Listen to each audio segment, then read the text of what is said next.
Welcome everybody to the State of the Field results from the National Survey of Competency-Based Education session. My name is Kelle McCabe and I'm moderating this session. And before I introduce our presenter, I've got just a few housekeeping items to share with you.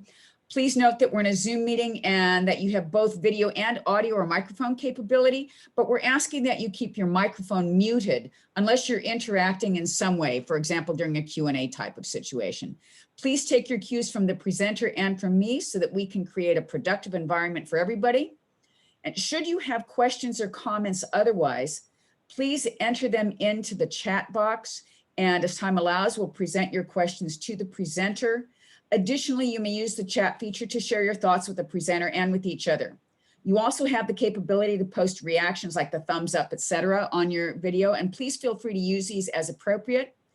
Thanks for being with us and please enjoy the session. Now it's my pleasure to introduce our presenter, Kelle Parsons, the senior researcher at American Institute for Research.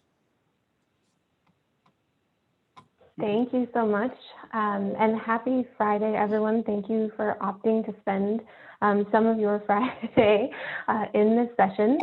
My hope is that we can make it discussion-oriented. I of course, have some slides to share.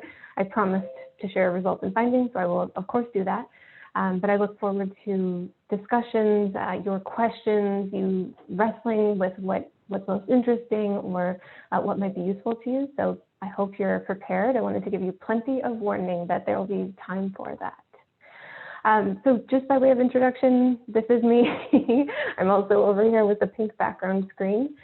I'm a senior researcher at American Institute for Research. We're an applied research firm focused primarily, of course, in education. I have colleagues in early childhood, K-12, and then my team focuses primarily on post-secondary. Some of my colleagues who couldn't join us today, but I inserted their photo and bios here. You can find out a bit more about us at cberesearch.org. That's also where reports that I'll talk about today and all sorts of other tools and guides and all sorts of other things are posted. So that is one resource right from the start. And a bit about what our team does. So our post-secondary CBE research team has been studying the adoption of CBE programs at institutions since about 2018. And that's what I'll spend most of the time talking about today is that particular research, that survey. Since 2015, a while back now, my goodness, 6 years ago now, we've been engaged in research about CBE programs and students' experiences in those programs. Of course, in 2015, those were largely, the early versions of this wave of CBE, at least. Of course, CBE goes back decades. But we've been studying students' experiences and then who enrolls, how they fare in terms of outcomes, and qualitatively what their experiences are. We also have a collaborative of research partners that focus on a variety of other topics. So one is really focused on assessments and competency identification. We have other folks studying social network analysis and CBE programs. Sort of one studies the faculty experience, just kind of run the gamut. If you have questions about their work, I can try my best to answer, but I might have to, if you're really interested, I might have to offer to connect you to the people who are leading that research. Okay, so for today's discussion, my goals here, goals defined loosely perhaps, is to share some overall takeaways from our 2019 National Survey of Post-Secondary CBE. You might think to yourself, 2019, that's so long ago, and you are right. In 2020, this was an annual survey. We intended to field it in spring 2020. We had the invitations ready to roll the week of March, maybe like 15th or so, which of course was the week that all sorts of, everyone on campuses across the country was focused on getting much less density on their campuses and keeping everyone safe. So we just sent out the 2020 version of this survey late last fall, so we don't have the results yet. So we'll talk about the 2019 findings today, and then as you can see in the discussion bullet at the bottom there, think about how might these trends change or not in now that we've all lived through 2020. And of course, I'm hoping to share and discuss any findings and insights that might give you kind of a sense of the state of the field as best we can tell from this survey. And then, of course, as I mentioned, we'll leave time for discussion. And then we already covered this, but please feel free to use the chat function to ask questions. I'll gladly pause for Q&A throughout. So I want to start, and I do not trust the Zoom poll, or I do not trust my ability to perfectly manage the Zoom polls. So I would like you to enter into the chat as a good opportunity to find that chat. Just the best category you would stick you or your institution in terms of CBE. So what best describes your interest in CBE? You can write none, interested if you're interested, exploring but don't have a program underway, and then adapting if you're kind of close to implementing a program. Just want to get a sense of kind of who's in the room and what you might be most interested to learn about. So far, we're 4 for 4, 5 for 5, 6 for 6 on interested. Okay, all right, so interested, that's good. Anyone who wrote none, I would have been curious about their motivations for attending this. Okay, so I will try to orient some questions about that throughout, or with that in mind. If you, hopefully, so if you're interested and have particular questions, please do not hesitate to enter them into the chat, no matter what slide I'm on, whether it says Q&A or not. And I'm glad to pause and talk. Okay, so CBE and equity. So the first question I get these days, and this is of course the theme of the conference, so I really wanted to focus on this, is people will say, does CBE promote equity? Or in the context of this conference, does it ensure equitable learning? So my take on this is not some research finding per se, or what most institutions think, but what's promising to me is that the principle of CBE, that it focuses on helping each student reach mastery rather than the traditional approach of sorting, grading, and ranking students kind of against each other, essentially, is that sort of cited as progress toward equity. But of course, and this gives rise to all of the topics in all the breakout sessions today and tomorrow, it depends on implementation. There's a bunch of questions and moments where you can either advance equity or contribute to further inequities in any kind of program model implementation, whether it's CBE or traditional, frankly. And unfortunately, that can be extremely hard to capture in surveys. So I don't necessarily think our survey does an amazing job speaking to the degree to which institutions are implementing CBE with an equity mindset, with equity kind of at the center of their practice, their decisions about individual practices. We can talk a little bit, we do ask them what their motivations for CBE are, we can talk about that. But do they implement it in a way that advances equity? We don't have, we can't get that from a survey, and it would require like deep work. So we hope to do that, some of that soon with a smaller set of programs. But our survey today doesn't quite answer this question. I'm interested. If anyone has a very different take on whether CBE promotes equity, or even if you agree with this, I'd be really interested to hear it in the chat. And then, as I mentioned, some of the practices embedded in CBE can lend themselves to advancing equity if implemented intentionally, and of course, with equity at the center. Some of the things actually came up this morning, so formative and authentic assessments, of course, personalized support, the coach role that's often, but not always, embedded in CBE programs. The flexibility may remove barriers to success, right? Some people are just prevented from participating in higher ed currently because of issues with flexibility, time, et cetera. Recognition of learning no matter where it happens. And then transparency of learning, both to the especially to the learner. They understand why hopefully they can understand why they're learning something. Of course, implementing these things with if you're not thinking about equity, not intentionally trying to put equity as your motivation, can do the opposite, right? If CBE programs could be really inequitable, they could mean that certain types of students with certain backgrounds or certain privileges in their current life race through and finish really quickly and save a whole bunch of money while others don't, right? It'll be really, really important to consider that, especially through a racial equity lens, and there's all sorts of other dimensions, age, income, et cetera. Okay.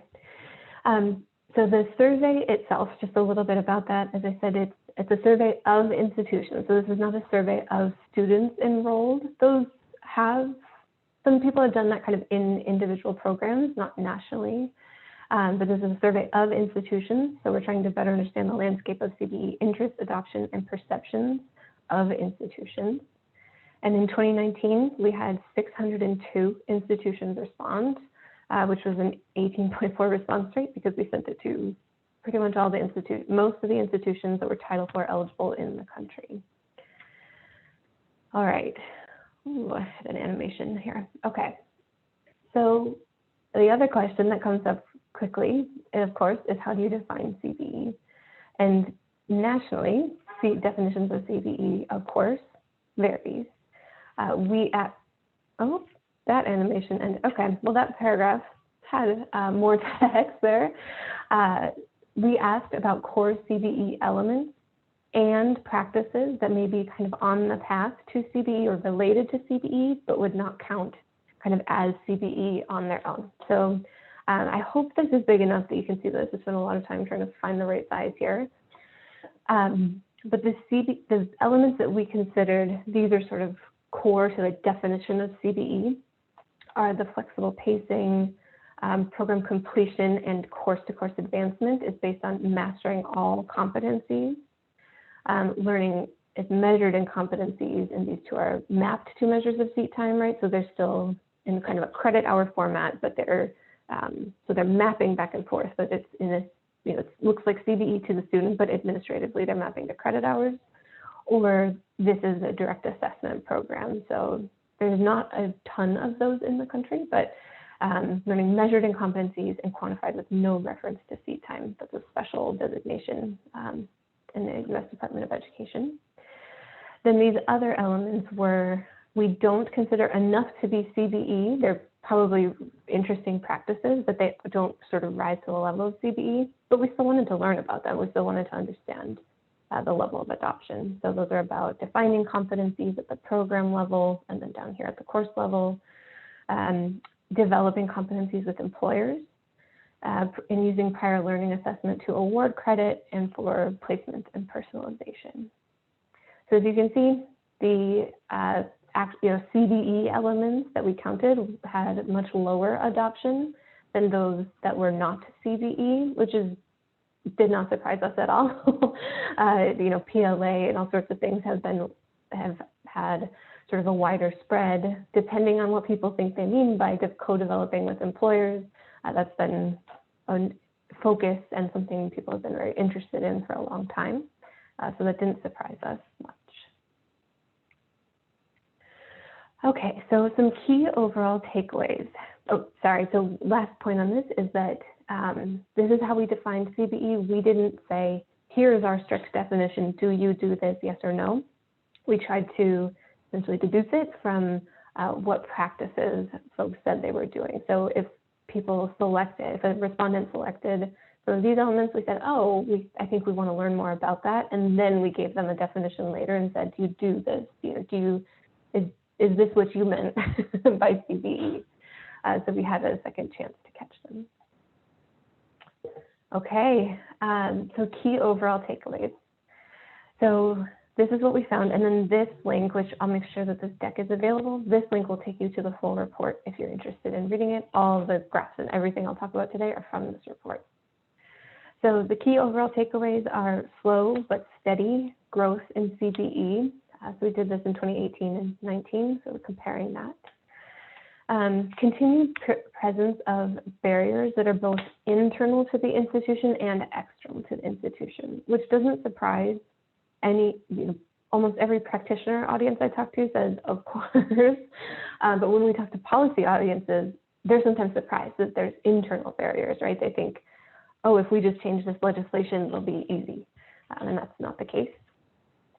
And then finally, there's persistent and essentially unchanged from the prior year, 2018, optimism about CBE growth in the future. And that in particular is one that I'll be interested to see whether you all think that we should expect to see the same thing with our 2020 results, or if you think it'll change drastically.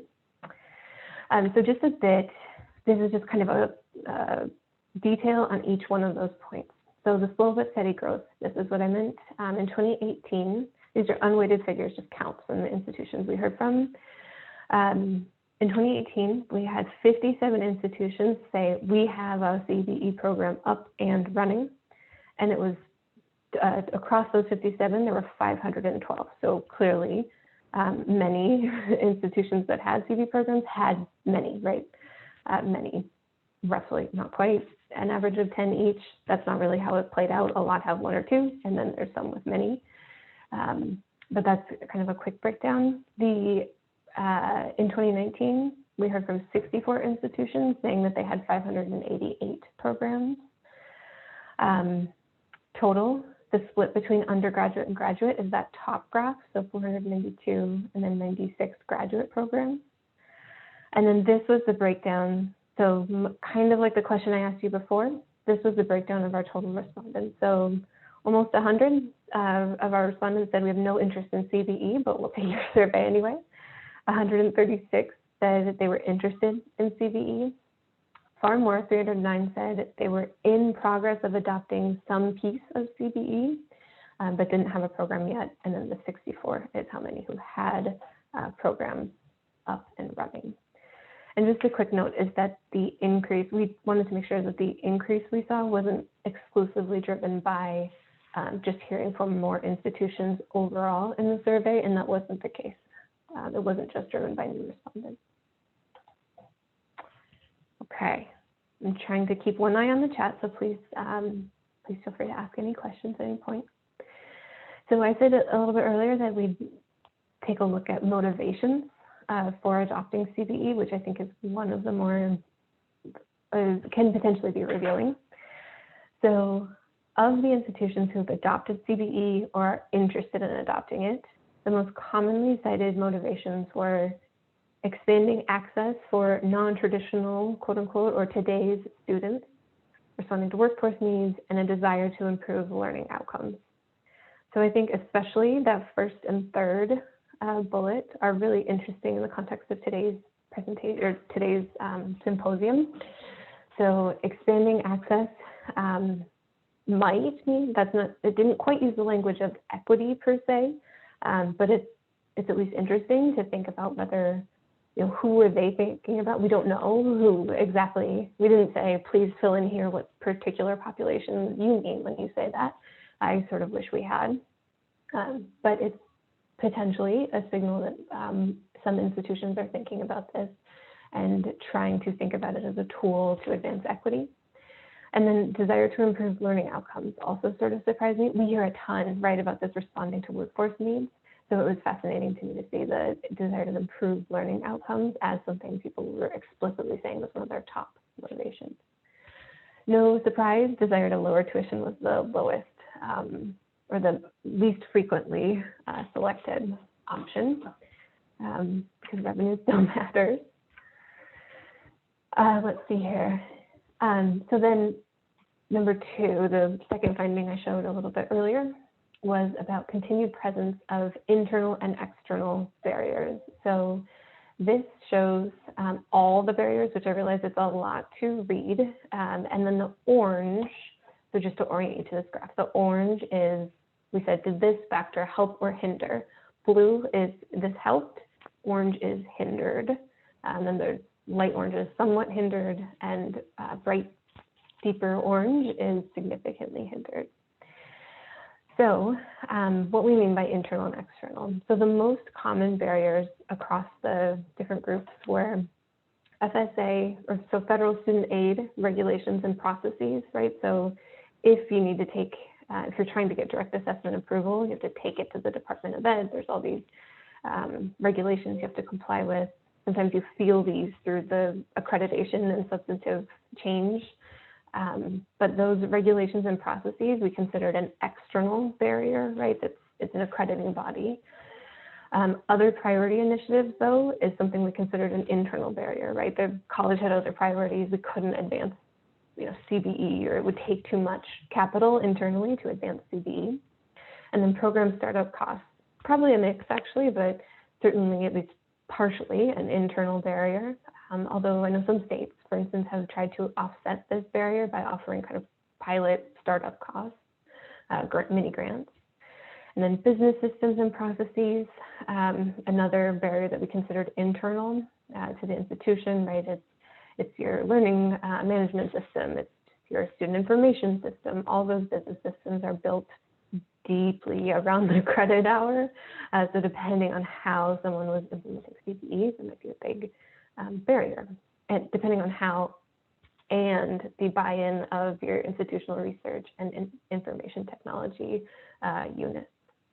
And then finally, on-campus expertise for developing CBE programs. So this is something that I think is interesting for my understanding is that most of the audience, or most of the group at the symposium is learning outcomes assessment coordinators, or at least some of the audience. And so I'm fascinated to imagine what your reaction to this might be. But for those who have not yet adopted, they commonly cited on-campus expertise for developing CBE as a barrier, right? We don't have somebody, or I imagine that they were thinking, we don't have somebody on this campus who knows how to do CBE, who can help us do it.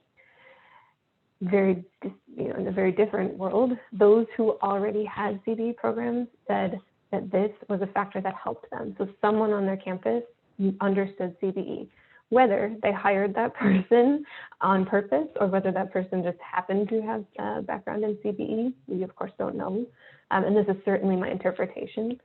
But it was an interesting distinction between the two groups. That was all those who had successfully adopted experienced FSA regulations as a barrier, other priorities, right? But this one seemed to be something that was very different among the two groups.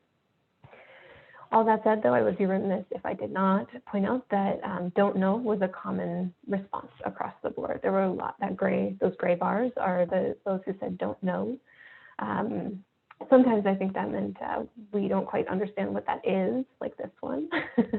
But other times they just might not know the answer to whether that was a barrier or not. Okay, and then the third finding we highlighted was persistent optimism about CBE growth in the future. So overall, when we put everyone together, 76% believe that CBE will grow in the next 5 years. So the vast majority said we think it'll grow. Some said we think it'll stay the same, and a very small share said we think it'll decrease. That was extremely consistent, by the way. In 2018, that figure was 75%. And it wasn't just the same institutions, by the way, but it was extremely consistent to the point where I thought, did I use last year's file when we went to calculate this? And that holds true. This is our first question: is does it matter whether you're adopting CBE in your perception, or whether you're at a 2-year or 4-year? Are the community colleges having a very different conversation than 4-year institutions? And for the most part, it does vary somewhat, but there's still generally optimism across all groups. So over here, orange is we think it'll increase. So you can see that those who have adopted it think everyone else is coming along with them. Those who are interested but haven't adopted yet are still largely optimistic about CBE growing, thinking it'll increase. For those with no interest, it was a little bit closer to 50-50. Some believed, we think at least our peers will continue to do this even if they don't have interest themselves, or that it would stay the same. And down here, 2-year and 4-year, pretty similar. I mean, there's a little bit of difference, but pretty similar. Still the majority believe it will grow. So that was about nationally, by the way. So that was persistent optimism that CBE will grow kind of nationally across the country. We then ask them about their own institution. So do you think you will add programs at your own institution over the next 5 years? And 61% said yes, we think it will increase at our own institution. And then 37% said it'll stay the same. And then a very, very small percentage said no, it'll decrease. Okay, so those are the big picture things that when we look across our results, we think, oh, there's something interesting here, right? There's kind of a big story there. I also have a set of graphs that I brought that are just sort of more kind of food for thought that might be interesting. I'll start to explain them, but please feel free to put in the chat like that you want to go deeper. I'll try to move generally pretty quickly, but you can sort of flag that you want to go deeper on something at any point. Okay, so planning steps. So this, if an institution told us that they were planning for CBE, we then asked them what they had done to move towards that. So the first year, all sorts of people said we're planning for CBE, and then we asked them pretty much no other questions, which then left a huge question mark for us is what does that mean? So then in the second year, we said, what do you mean? You know, here are some stages that we borrowed from the Competency-Based Education Network Quality Framework. These are some stages or steps that might happen in the planning process. What have you done so far to help us better understand what that looks like? So most commonly, and probably no surprise to this group, is developing competencies and assessments. Then engaging employers and external partners in developing competencies. And finally, engaging stakeholders within this institution to assess readiness for CBE. Those were the three most commonly accomplished steps. The fourth one that you can see here is engaging stakeholders within the institute. Oh, sorry, I already said that. Okay, that's what I combined as assessments and competencies. Less commonly done were accreditation, data collection plan, designing the faculty and staff roles in the learner experience, tech, business model, and transcripts. I will say though that it's not the case that everyone, you know, this wasn't a specific funnel, right? It wasn't like most people did this and then only those who had passed these steps had done the next thing, right? It was kind of a mix. Some institutions had thought about, for instance, accreditation, but they hadn't engaged with employers or maybe even internal stakeholders, a real mix. So there was not a single sequence that emerged from this list, which was somewhat surprising to us. Okay, I'm going to keep moving. If anyone has questions, please let me know.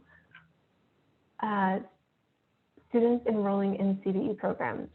Okay, so this is another place where we, if someone said, you know, earlier on that they were interested in expanding access for quote unquote non-traditional students, we then tried to understand who was actually enrolling, or at least how they compared, how the populations of their CBE programs compared to their traditional programs.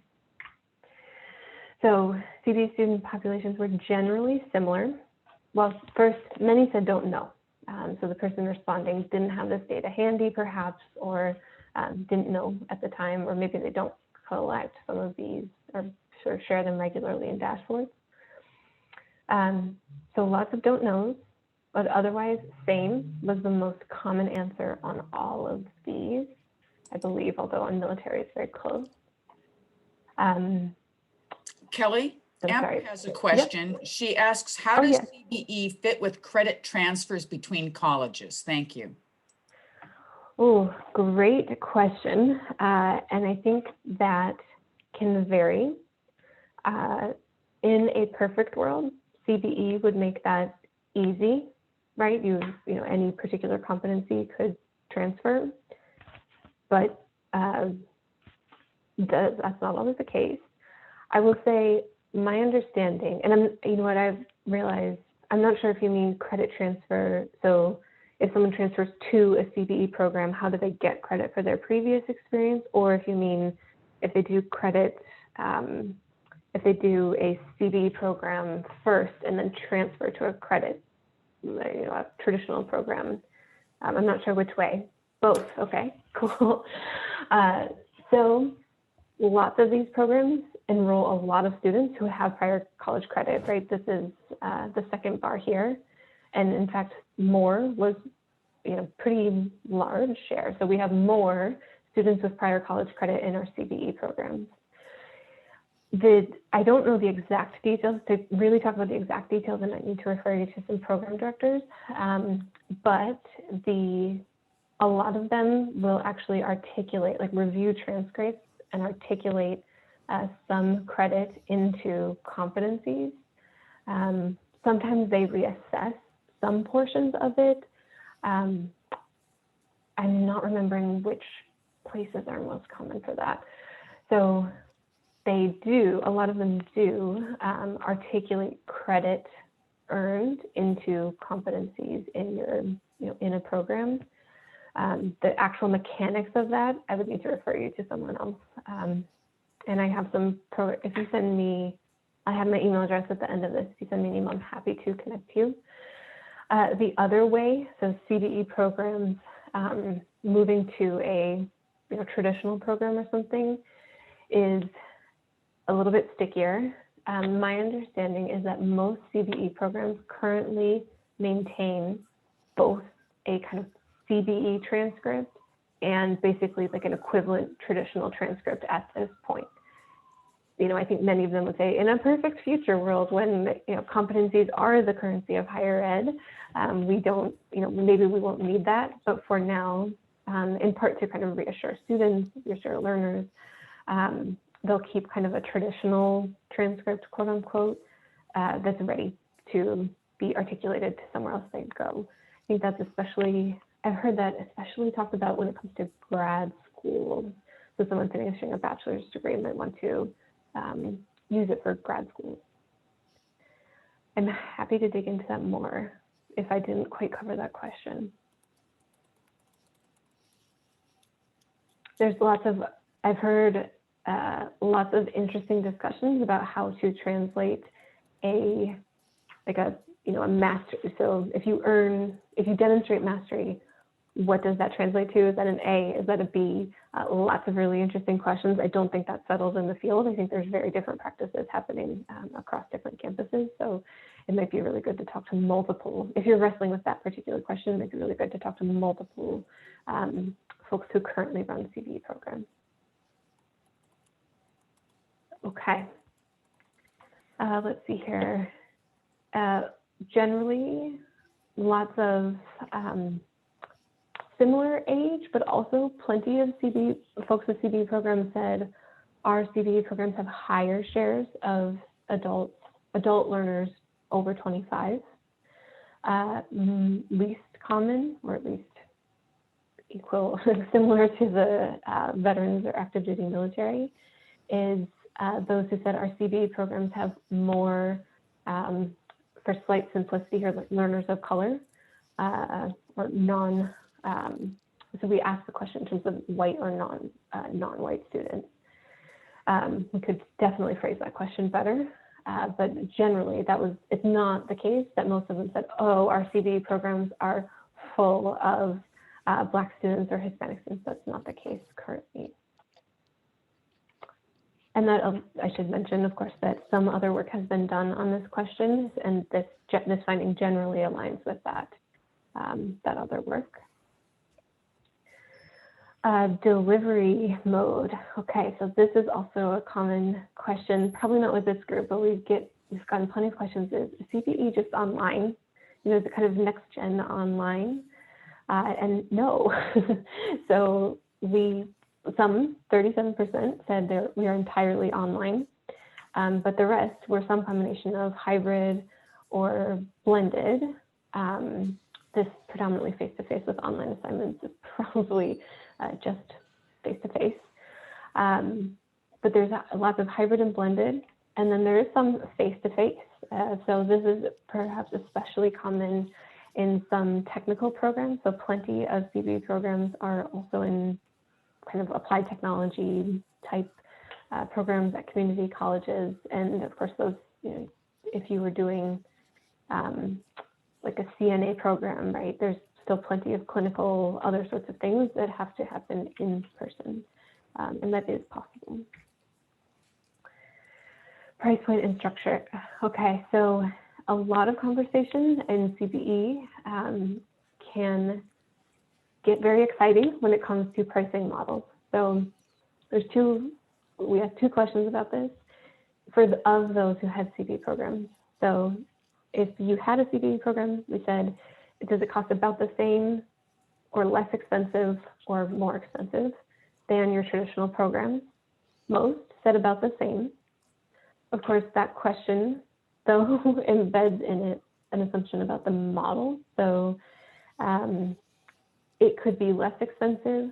A CBE program could be less expensive in two ways. One, you could price it lower, of course, or you can design the program with subscription pricing or instead of kind of per credit hour pricing. Whether and how people choose to do that is a really interesting conversation. I think there's big equity considerations embedded in that discussion. So subscription models are, it's not perfect description, but kind of an all-you-can-eat, right? You pay a set amount of money per 6 months or 3 months, and then you can move through as much as you can in that time. So if you can accelerate, you can pay less total kind of over the course of your degree. So folks have done that to say, let's give people the option to have a less expensive total price of degree. That should, at a minimum, I strongly encourage tracking who then accelerates. So if you choose to use a subscription model, what types of students choose to accelerate? Are you finding that basically it's your white students who are accelerating and Black students and Latinx students are not? And then you need to be very intentional about how you're pricing. Do people pay more if they go slowly? Do they pay more than they would in a traditional program if they move slowly? Is it all people who are also parents that end up paying more because they're trying to move slowly? There's lots of important questions to ask about who is paying what in a subscription model. Not to say that it's bad, but there's been lots of really good kind of debate about the equity considerations there. I'm getting close to the end, so it's just my flag to please, think of any questions you want to ask. Program disciplines. This is always fascinating. We ask folks what disciplines their CBE programs are in. These three should probably come as no surprise. They are also, so nursing, computer and information science, and business administration are also the most common bachelor's credentials in the country. We award the most as a country in these disciplines. So most of them are there, so no surprise. They also, to some degree, might lend themselves, right? Nursing, of course, has externally set competencies. So they might lend themselves to CBE in some nice ways, or quicker move to CBE. Although, if we said other, please specify, some of the program names that respondents entered, sounded like the kinds of programs you would, develop in the last few years. So some of them unmanned aerial vehicles, I think, so AKA drones, drone operation, or cybersecurity, or some of the things that have really sort of, expanded in higher ed in the last few years, is sort of made us wonder as a research team, is it that people are moving high demand programs into CBE modes, or are they or sometimes they say, oh, we need to build a new program. Let's do it in a CBE model just right from the start. And it looks like kind of a mix. And then finally, would CBE work at my institution type? This is another question we get all the time. And the answer, we don't know if it will work at any particular institution. I think it can work at any type of institution. So we disaggregated by sector and level, and we saw CBE. So this is of all CBE, all institutions that have a CBE, what sector and level. We see them at all types. And when we looked at every other type of classification, so Carnegie classifications, levels of urbanicity, types of minority serving institutions, so HBCUs and Hispanic serving institutions. We saw CBE programs at least one example of a CBE program at every type. So that's really interesting. It kind of can span, not to say that it will be perfect, but it can potentially work at any particular type of institution. Ooh, okay, so I have been talking a lot and I would like to not talk as much at you. So I will turn it over to you. What questions do you have? And if you don't have any questions, I pose 2 questions to you. How do you think this might change in light of 2020? And what is most interesting or might help you in your own work? So I will now stop and talking. Participants, I beg your pardon, participants, feel free to unmute yourselves at this time. Thank you very much.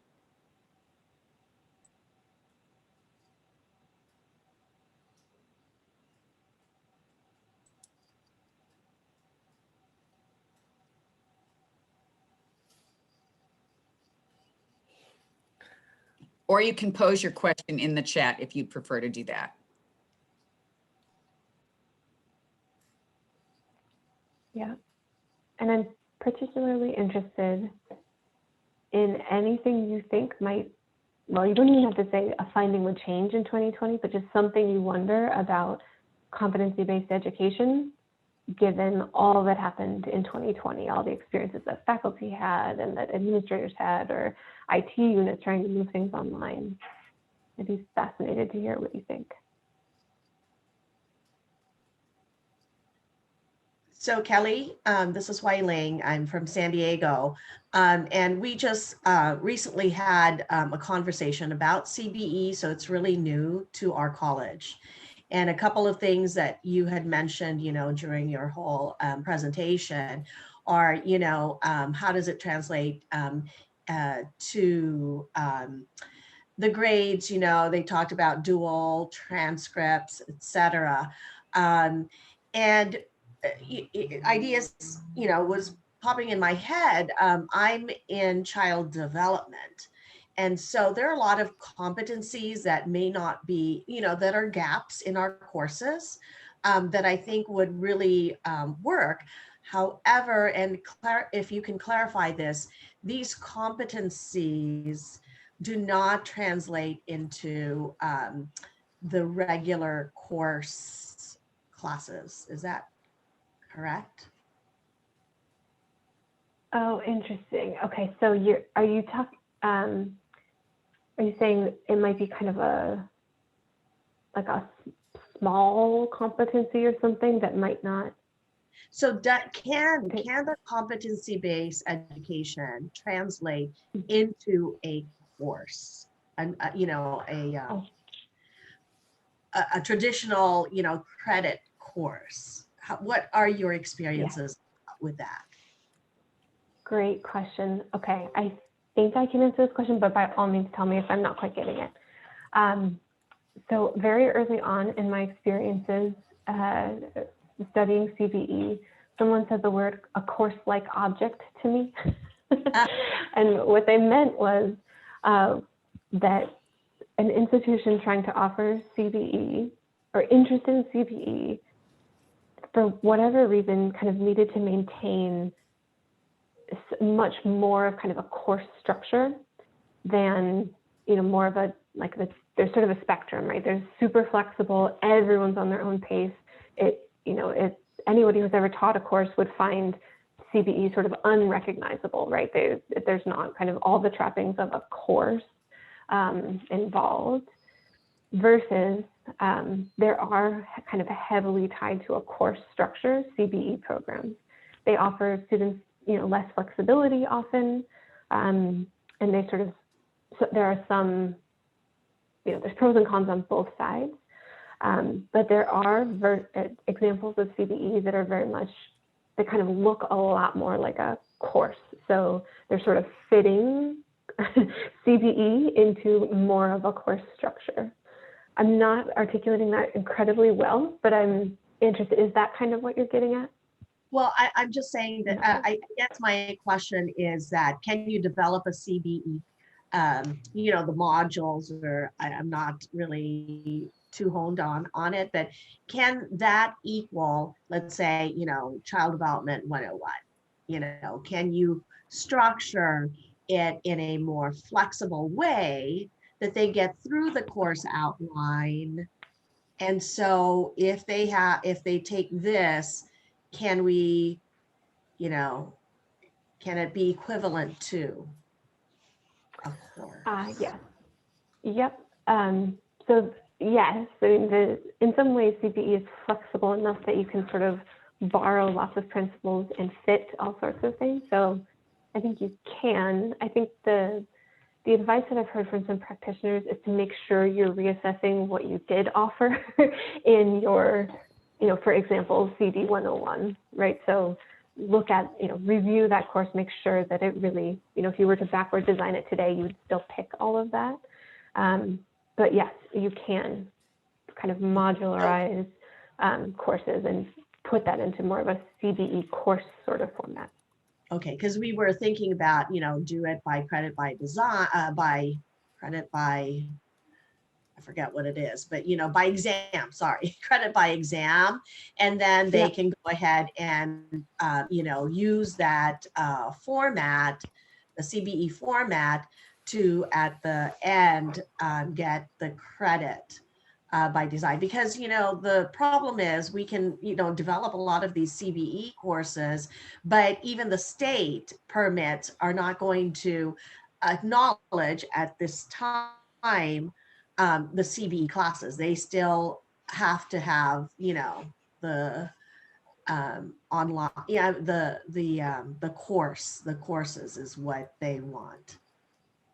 Got it. Okay. And yes, I should make sure that I say I do not speak on behalf of like a state or federal. This is sort of, have I heard about this from other institutions somewhere?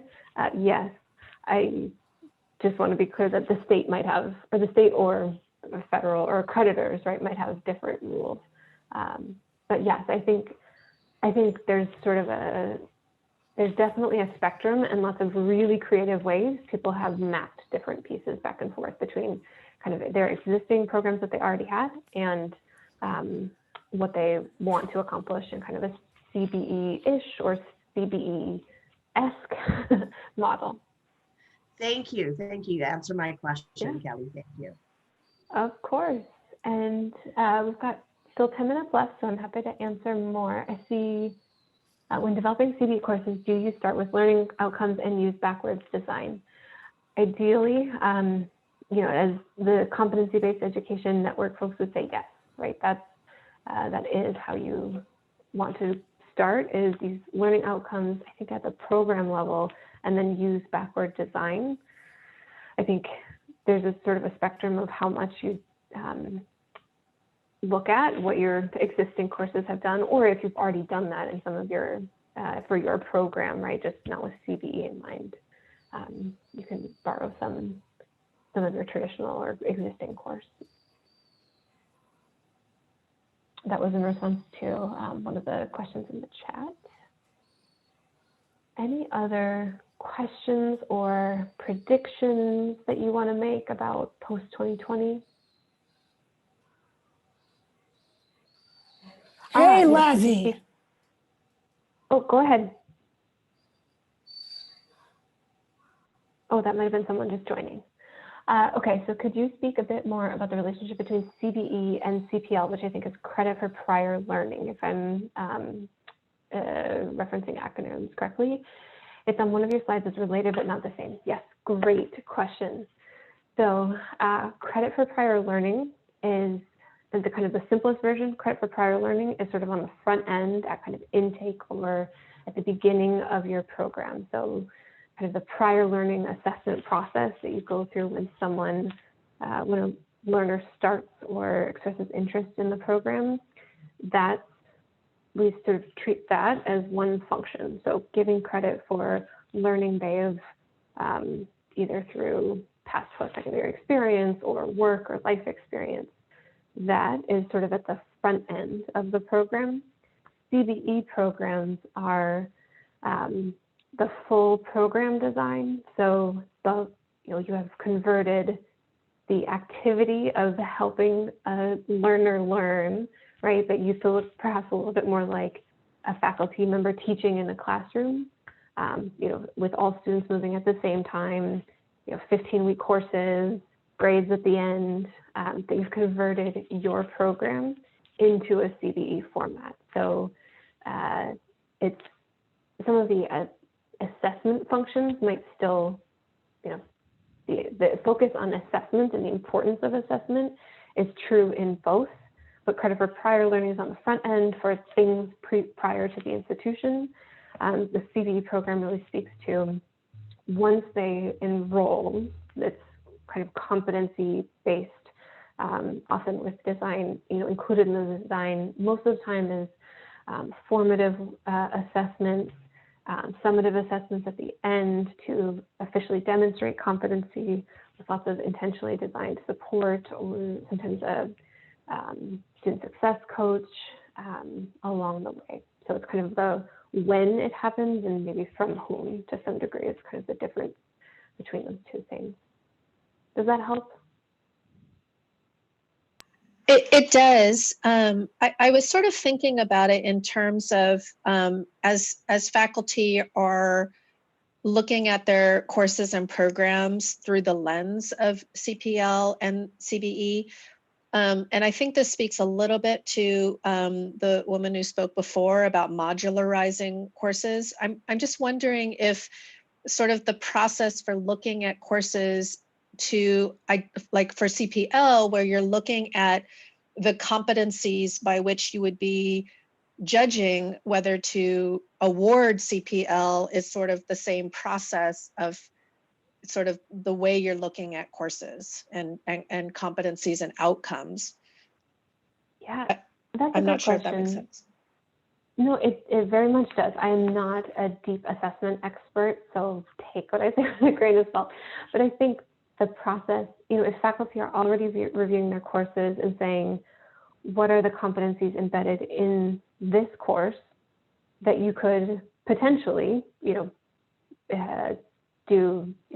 conduct kind of CPL, a student could get CPL for this module, right? So if you've modularized the course, you could get CPL for any one or more of those competencies, then yes, I think that is exactly the same way, or very similar at least, way you would think about breaking it down for a CBE program, right? Because anything someone does not get prior learning credit for would then be something you're modularizing and supporting them through. And that is not exactly CBE, but it's certainly a strong component of CBE.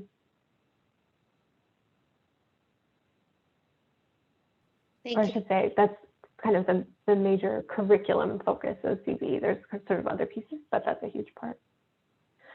Okay, there's a few more minutes. I'm happy to take other questions or points of interest or predictions. Otherwise, I can let you go early. I just wanted to add, this is Wai Ling again, Kelly, that, just through the seminar, things, popped up, and, probably for our field, it would be something that could be used for professional development, because our permits, in teaching early childhood requires, several hours, per year or so, that this might really work on those, for interests in different areas that we could go ahead and I think this is great flexibility for those who are already working in the field, and that they, want to augment their education. But, so I just wanted to share that that possibly, that's something that we would do, just like the new programs, like in drones or cyber security that you had mentioned. So thank you. I appreciate this presentation. Thank you. Excellent. Thank you. Yes, we haven't asked as much about sort of continuing education or professional development offerings, but I wouldn't be surprised if there's plenty of creative work going on there. as people think about sort of borrowing the principles of CBE for those sorts of formats. So, established professional, seeking professional development. Excellent. Okay, I don't see any other questions. I'm happy to hang on in case anyone is still formulating a question. But thank you all so much. Thanks for your questions. And I hope this was at least a little bit useful to you. I will page forward here, which I think has my email address on it. Yes. My email address is at the bottom. If you have any questions or say, oh, I want to talk to somebody who runs the CBE program who can talk more, just let me know. I'm happy to connect you. And Thank you, Kelle yes. Parsons. Oh, go ahead. I was going to say thank you to Kelle for her session on state of the field results from the National Survey of Competency-Based Education. And lunch is next at 12:30. But we do invite you to join us for the 12:45 p.m. optional lunch networking lounge discussions. That's going to be about 45 minutes. And then at 1:30, you've got breakout 3. Thank you again and enjoy the rest of the symposium. We'll hang on until 2 more minutes and we have to close up. Thank you again. Excellent. Thank you.